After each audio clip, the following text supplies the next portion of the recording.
ఈరోజు MLC election జరుగుతున్నాయి. అలాంటి ఎమ్మెల్సీ ఎలక్షన్ జరిగేటప్పుడు కోడ్ ఆఫ్ కాండక్ట్ ఉంది, మీరు రావడానికి వీలు లేదు అని స్పష్టంగా చెప్పిన తర్వాత దాన్ని వైలేట్ చేసి ఆడడం, వైలేట్ చేసి వెళ్ళి మార్కెట్ కమిటీలు ఇవన్నీ చేయడం, చేసిన తర్వాత మళ్ళీ పోయి మాకు సెక్యూరిటీ ఇవ్వలేదని కంప్లైంట్ చేయడం. అంటే మీరు చేసే ఇల్లీగల్ యాక్టివిటీస్ కూడా సెక్యూరిటీ ఇవ్వాలంటే కరెక్ట్ కాదు.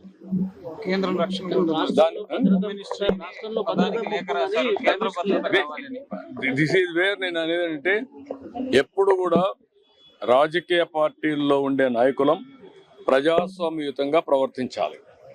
ప్రజాస్వామ్యంగా ప్రవర్తించకుండా హై హ్యాండెడ్గా రౌడీజాలు చేస్తామంటే అది కరెక్ట్ కాదు. ఒకసారి నేను అడుగుతున్న, రాష్ట్రంలో ఉండే ప్రజలందరూ అర్థం చేసుకోవాల్సిన అవసరం ఉంది. ఎన్నికల కమిషన్ చెప్పింది, నేను చెప్పలా.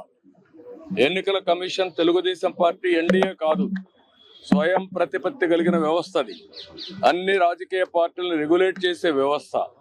వాళ్ళ మీద నమ్మకం ఉంటే మీరు పోకుండా అవాయిడ్ చేయాలి. మీరు వెళ్ళినప్పుడు అది ఇల్లీగల్ అవుతుంది.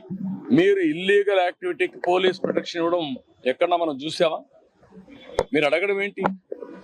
నువ్వు పోయిందే హై హ్యాండెడ్గా ఇల్లీగల్ యాక్టివిటీ చేసినప్పుడు నాకు పోలీసులు కూడా రావాలన్నా వెనకాలంటే రేపు రాబోయే రోజు నువ్వు నేరాలు చేస్తానంటే పోలీసులు చూస్తూ మీ దగ్గర రావాలన్నా? ఇది కరెక్ట్ అప్రోచ్ కాదు. ఇది నాకు సంబంధించిన విషయం కాదు, ఎన్నికల కమిషన్ విషయం. కానీ వచ్చింది కాబట్టి చెప్పాల్సి వస్తూ ఉంది. ఇది ప్రజాస్వామ్యాన్ని చాలా చూశాను.